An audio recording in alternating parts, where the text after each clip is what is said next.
कुछ दिन पहले नेशनल लेवल पर इथेनॉल प्रोडक्शन को बढ़ावा देने के लिए कई सारी चीजें सामने रखी गई और बहुत बड़े बड़े गोल सेटअप किए गए कि इथेनॉल प्रोडक्शन इंडिया में आने वाले कुछ सालों में काफी ज्यादा बढ़ने वाला है। लेकिन इंडिया जैसे देश को इथेनॉल प्रोडक्शन बढ़ाने से फायदा क्या और एक्चुअल में कोई समस्या का सॉल्यूशन ये बनकर निकल के आ सकता है या नहीं, इसी चीज के बारे में आज हम जानेंगे।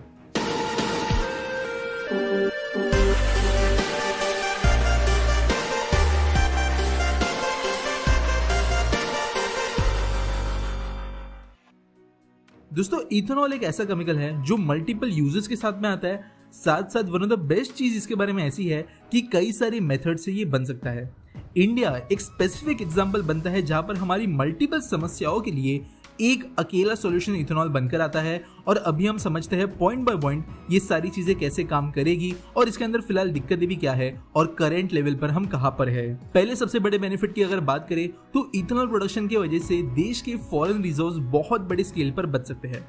करेंटली इंडिया दुनिया का तीसरा सबसे बड़ा ऑयल इंपोर्टर है।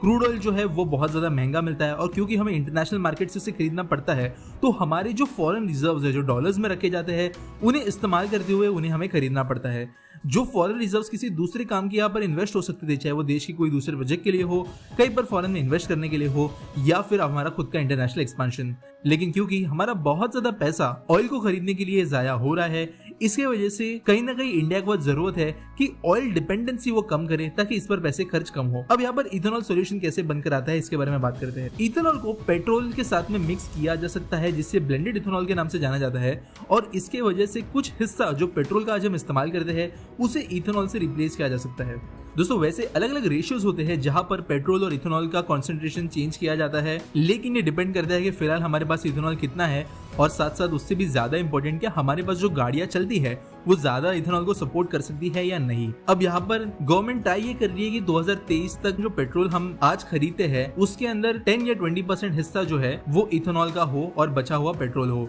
अगर ये सक्सेसफुल होता है तो 20% ओवरऑल पेट्रोल का जो हम इंपोर्ट करते हैं वो कम हो जाएगा, जो कोई भी छोटे अमाउंट में ट्रांसलेट नहीं होता है और देश का इससे कहीं ज्यादा फायदा होगा। अब इस पर्टिकुलर रीजन में दिक्कतों की बात करते हैं। ज्यादा से ज्यादा इथेनॉल ब्लेंड करने के बाद में अगर किसी इंजन को ठीक से चलाना है तो फ्लेक्स इंजन की जरूरत पड़ती है। हमारी मिनिस्ट्रीज ने पिछले कई सालों से काफी ज्यादा रिक्वेस्ट की है अलग अलग कार मैन्युफैक्चरर्स को कि वो फ्लेक्स इंजन का इस्तेमाल करें, लेकिन जिस तरीके से भारत स्टेज 4-5 के टाइम पे हुआ था यही चीज अभी भी हो रही है और मैन्युफैक्चरर्स अलग अलग बहाने बनाकर इन इंजन को ठीक से मार्केट में ले नहीं आ रहे हैं अपने पैसे बचाने के लिए। लेकिन अभी गवर्नमेंट ने क्लियर इंडिकेशंस दे दिए हैं कि काफी स्ट्रिक्ट एक्शंस लिए जाएंगे और अगर बेसिकली फ्लेक्स इंजन्स नहीं बनाए जाएंगे तो आगे जाकर इन कंपनीज को बड़ी बड़ी समस्या आएगी और इसकी वजह से अभी फ्लेक्स इंजन्स धीरे धीरे मार्केट में हमें दिखना शुरू होंगे और जो 10-20% का टारगेट रखा गया है इथेनॉल ब्लेंडिंग के लिए ये और ज्यादा बढ़ सकता है, जिसकी वजह से और ज्यादा बचत होगी।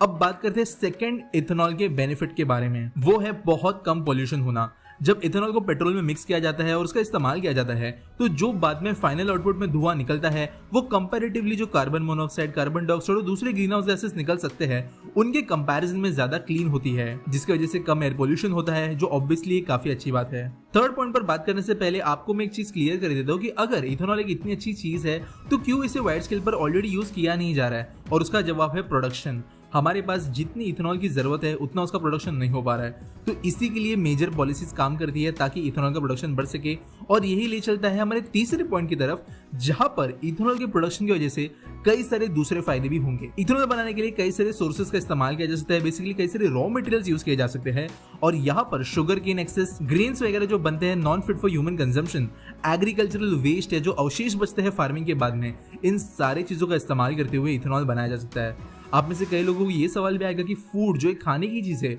अगर इसे इथेनॉल बनाने में डाइवर्ट कर दिया जाए तो देश का नुकसान होगा, लेकिन आपको मैं एक बात क्लियर कर देता हूँ कि कई सारे ग्रेन्स ऐसे हैं, कई सारे जो एग्रीकल्चर प्रोड्यूस के हिस्से ऐसे हैं जो कभी भी कंजम्पशन के लिए बाहर नहीं आ पाती। शुगर केन इसके लिए काफी इंपॉर्टेंट एग्जांपल बनता है। देश में जितनी जरूरत है उससे कई ज्यादा शुगर केन प्रोड्यूस किया जाता है। इनफैक्ट हर साल लाखों करोड़ों टन ऑफ शुगर केन फेंक दिया जाता है सिर्फ इसलिए क्योंकि उसकी इतनी ज्यादा ओवर प्रोडक्शन हो जाती है कि अगर उसे मार्केट में बेचने के लिए निकाले तो जो बाकी प्रोड्यूसर्स है उनके भी मार्केट में रेट नीचे गिर जाएगी, क्योंकि डिमांड और सप्लाई के बीच में का गैप जो है वो उलट जाएगा और सप्लाई डिमांड से ज्यादा अगर बढ़ गई तो रेट्स इतने नीचे गिर जाएंगे कि उसकी प्रोडक्शन कॉस्ट भी कवर नहीं हो पाएगी। इसकी वजह से जो ये लाखों टन ऑफ शुगर केन हल्सर बचता है, इसे इथेनॉल बनाने के लिए इस्तेमाल किया जा सकता है। सिमिलरली मेज, बार्ली, जवार, इन जैसे ग्रेन्स की अगर हम बात करें तो इनमें कुछ हिस्सा ऐसे होता है हर साल ग्रेन्स का जो ह्यूमन कंजम्पशन के लिए फिट नहीं होता है और इसे या तो फेंक दिया जाता है या फर्टिलाइजर या कुछ दूसरे तरीकों से यूज किया जाता है। लेकिन अगर इन्हें भी इस्तेमाल किया जा सके इथेनॉल के लिए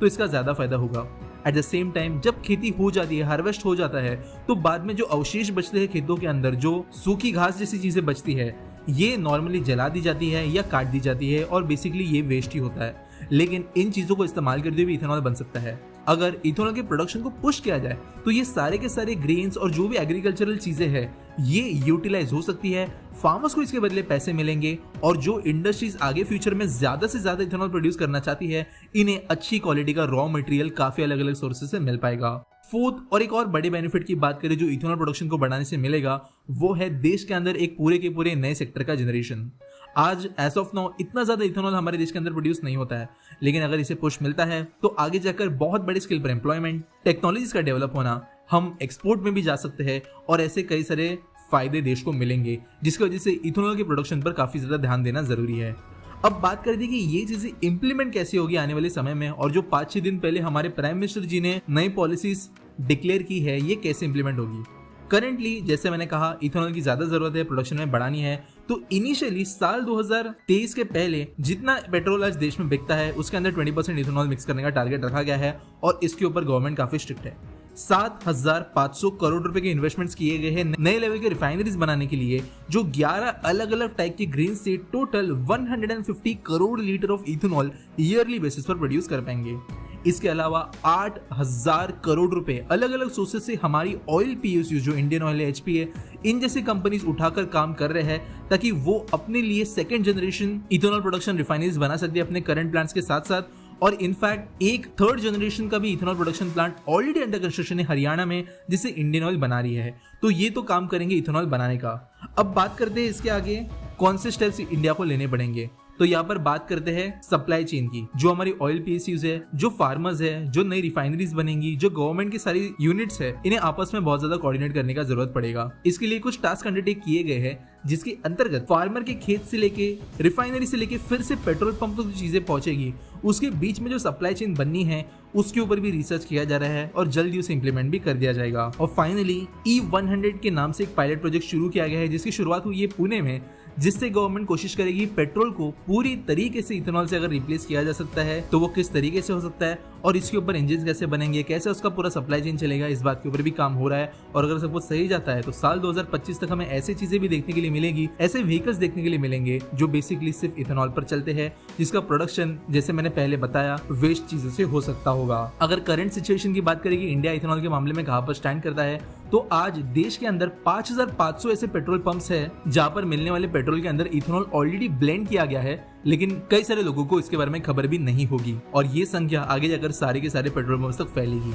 तो फिर से अगर इन कंक्लूजन कहे तो देश का फॉरेन रिजर्व्स बच पाए, पॉल्यूशन कम हो, फार्म वेस्ट और जो एक्सेस ग्रीन्स होते हैं उनका यूटिलाइजेशन हो पाए, क्लीनर ऑल्टरनेटिव्स हमारे देश को एज फ्यूल्स मिल पाए और नए सेक्टर का जनरेशन हो जिसके अंदर एम्प्लॉयमेंट, जॉब्स और टेक्नोलॉजी में ग्रोथ हो। ये सारी चीजों को देखते हुए इथेनॉल को इतना ज्यादा तेजी से इंडिया पुश कर रहा है। देखते हैं एक्चुअल में ये प्लान सक्सेसफुल रह पाता है या नहीं, और इंडिया जिसे करेंटली बहुत बड़े रिफॉर्म की जरूरत है उनके ट्रांसपोर्टेशन सेक्टर में, क्या इसके वजह से वो पूरी तरीके से ट्रांसफॉर्म हो पाता है या नहीं। वीडियो पसंद आया होगा तो लाइक, शेयर, सब्सक्राइब करना बिल्कुल नहीं भूलना और मिलेंगे अगले वीडियो में।